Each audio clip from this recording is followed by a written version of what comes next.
Olá, seja bem-vindo ao programa Ação Nacional de hoje. Hoje, 7 de setembro, o programa Ação Nacional celebra a independência do Brasil. É um dos fatos históricos mais importantes de nosso país, pois marca o fim do domínio português e a conquista da autonomia política. No programa de hoje, também queremos traçar um paralelo entre o processo de independência do nosso país e o atual sistema político que hoje passa por uma de suas maiores crises.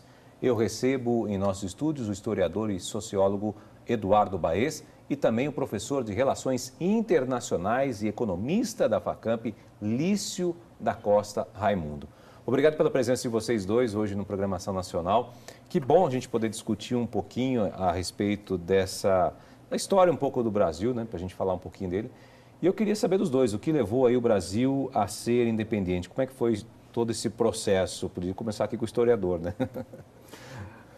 Tudo bem, bom programa a todos e boa noite. Vamos começar de novo, eu já me errei tudo aqui. Nós estamos à noite, né? Sim. Estamos à noite. Como você bem definiu, nós estamos falando de um processo, né? A independência do Brasil, 7 de setembro, ele não é um fato em si ou algo que aconteceu especificamente naquele momento do dia 7 de setembro de 1822. Né? Há toda uma construção que leva a esse momento no 7 de setembro. Né? Tem um historiador da área econômica, que acho que você deve conhecer até melhor do que eu, chamado Caio Prado Júnior, e ele, quando fala do processo de independência do Brasil, ele associa esse processo de independência a uma questão econômica, né? Ele vai dizer que a independência do Brasil ela pode ser antecipada em 14 anos. Né? Ela pode ser antecipada para 1808, quando você tem a família real vindo para o Brasil, ela se estabelece no Brasil, e aí há uma discussão historiográfica até hoje muito presente dentro da historiografia portuguesa e dentro da historiografia brasileira.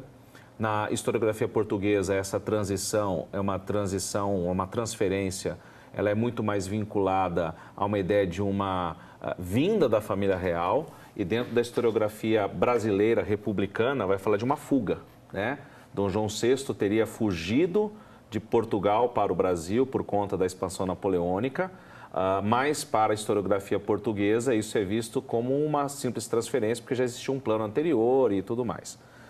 Uma vez estabelecido aqui, quando você tem essa instalação em 1808, o que caracteriza o laço Portugal-Brasil, que é a questão econômica, né, a questão do pacto colonial, esse pacto colonial ele deixa de existir, né, porque o que antes era a colônia, Brasil, ela passa a ser a sede do Império Português, agora com a família real, com a corte estabelecida no Rio de Janeiro. É interessante lembrar disso, né, o que vem para o Brasil não é só Dom João VI e sua família.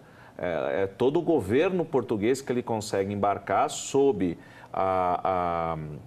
vamos dizer, a proteção da Inglaterra naquele momento.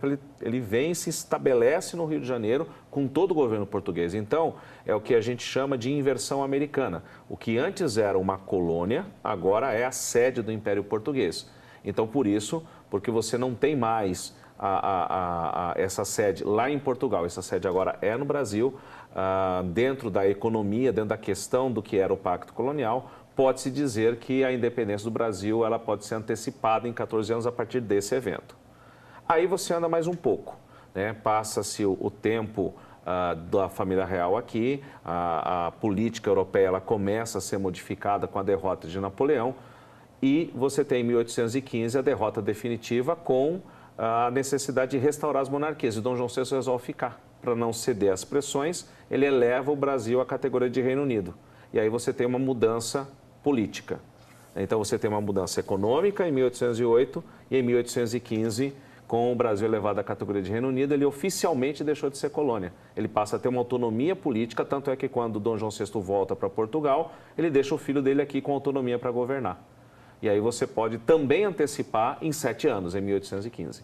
Então, o que acontece em 1822 é a conclusão de um processo longo que vai começar lá em 1808 com a vinda da família real. Então, a gente analisa e trabalha essa sequência para entender que é um processo, que não é algo que acontece estanque no 7 de setembro. E isso vai explicar muito do modelo de Estado que vai surgir a partir de 7 de setembro de 1822. O 7 de setembro, na verdade, foi só um fato marcante histórico de tudo aquilo que a gente já estava vivendo. Sim, de um processo que já está acontecendo.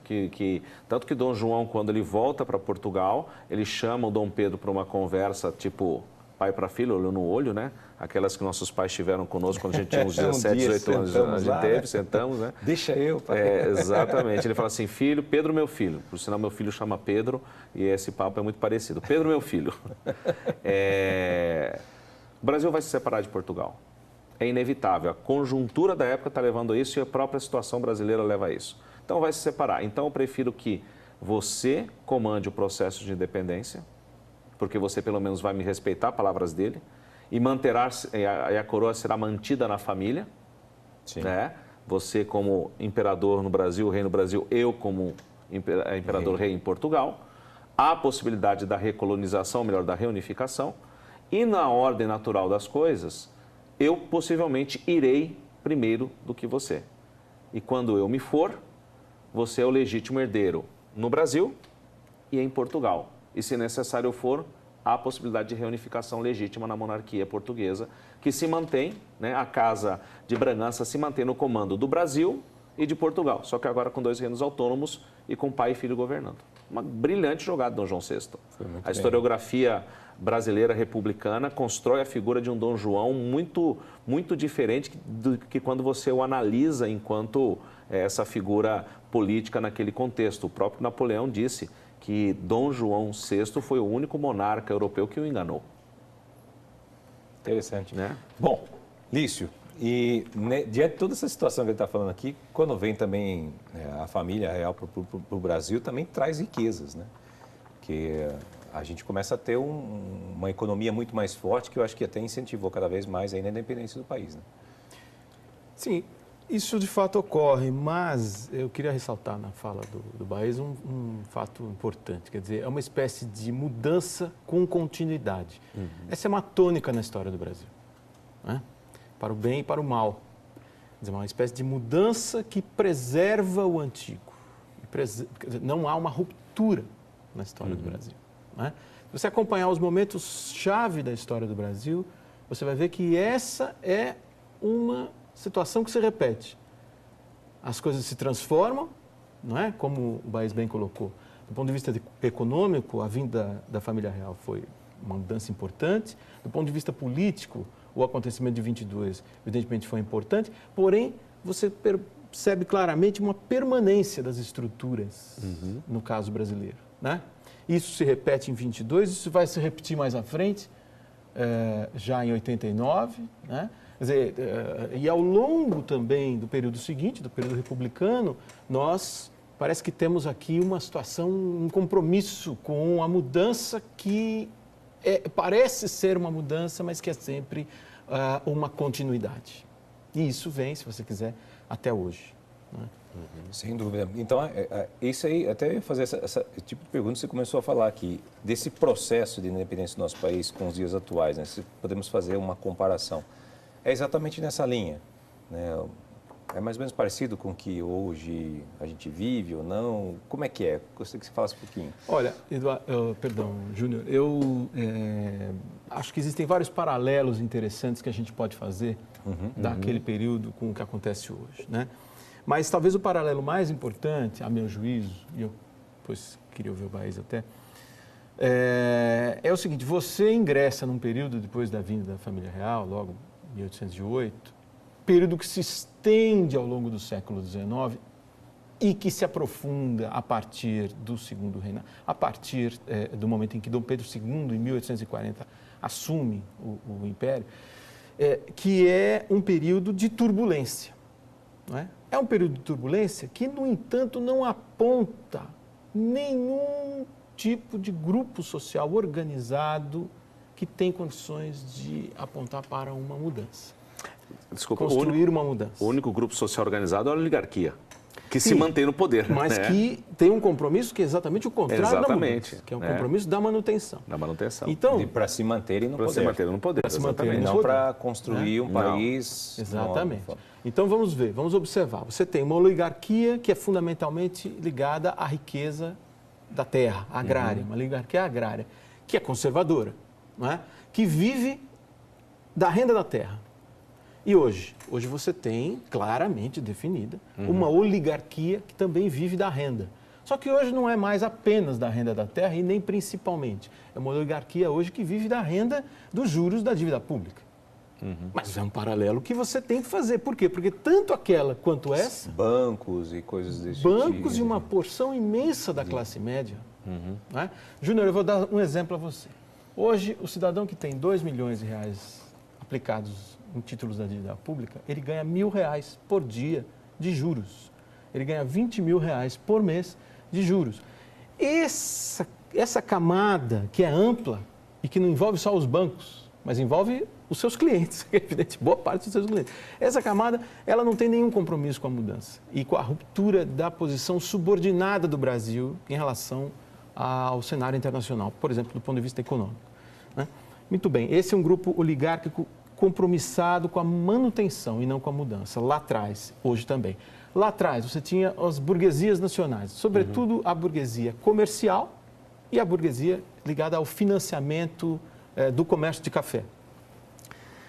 A burguesia do comércio de café, financiamento do comércio de café, os bancos e financistas da época, e hoje, e também naquela época, o grande comércio, o comércio mais lucrativo, mais do que a cana, mais do que açúcar e mais do que o café incipiente ainda naquele momento, o tráfico negreiro. Tráfico de escravos. Né? Tráfico de escravos. Também uma burguesia que se compromete com mudança? Não, de forma alguma.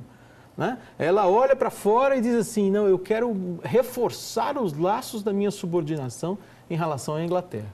Por quê? Porque eu estou muito bem, as coisas estão indo, para mim, muito bem. E hoje você faz um paralelo e pergunta, será que hoje nós não temos exatamente a mesma situação? Então, os grupos sociais organizados estavam comprometidos com a mudança ou com a manutenção da ordem lá, tanto quanto cá, com a manutenção da ordem, de modo que eu acho que esse talvez seja o maior paralelo que a gente possa fazer entre os dois períodos. É isso mesmo, professor? Sim, sem sombra de dúvida, porque é interessante você observar que a presença da família real, vou voltar na família real um pouquinho para entender isso, o Estado que vai emergir a partir de 1822 é um Estado que, na realidade, foi sendo construído gradativamente durante este período, né?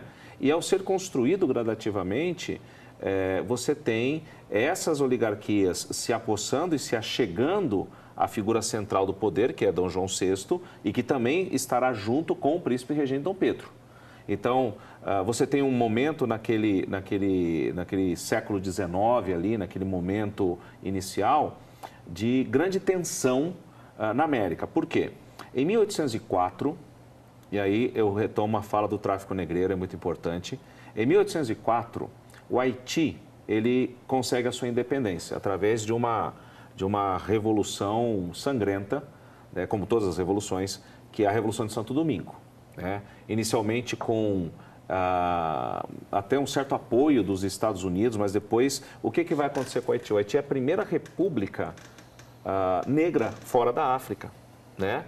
Num contexto americano, formada por repúblicas aristocráticas e por um império escravagista. E o que vai acontecer com o Haiti naquele momento? Ele vai ficar isolado. E daí a gente vai entender muito desta pobreza e dessa miséria histórica do que vai acontecer com o Haiti a partir daí. Pois bem, o que acontece ali recebe um nome, quando a gente estuda isso, chama de haitianismo, que vai se tornar o pesadelo dos proprietários de escravos na América, sobretudo no Brasil. Por quê? Por quê? É um movimento de escravos que faz a independência e toma o poder. No Brasil de 1822, você tem uma população de mais de 60% de população afrodescendente, seja escrava, seja alforriados. Se aquela ideia ou aquele exemplo do Haiti ganha força aqui, um abraço. Né? Você vai ter uma revolta. E esse pesadelo aconteceu. Em 1835, na Bahia, você tem uma revolta de escravos em Salvador, chamada Revolta dos Malês, que mistura o haitianismo, essa questão, eles vão chegar a tomar o poder em Salvador, e estabelecer uma monarquia de orientação islâmica, porque eles eram islâmicos também, mas influenciados por esta ideia do haitianismo. Então, era muito importante nessa ideia de continuidade que o Ulisses colocou, que, primeiro, você manter o status quo e a estrutura que vem desde o Dom João. Por isso que quando você tem a independência do Brasil, você tem uma ruptura com Portugal, mas você não tem uma ruptura com a ordem colonial. A ordem colonial ela vai se manter. E qual que era a ordem colonial? O latifúndio, a monocultura, o trabalho escravo, a exportação, a dependência do mercado da economia se mantém. E o Estado se mantém a fim de defender esses privilégios do grupo que gerou esse Estado. Vai ser criado dessa forma para defender esses interesses. Por isso que eu falei, a única classe social organizada com um objetivo claro nesse momento, para mim, é a oligarquia. Ela não quer perder e não vai perder o seu domínio. Está bem parecido com o que a gente vive ainda hoje no Brasil. Bom, a gente vai para um rápido intervalo, voltamos já. Fique ligado.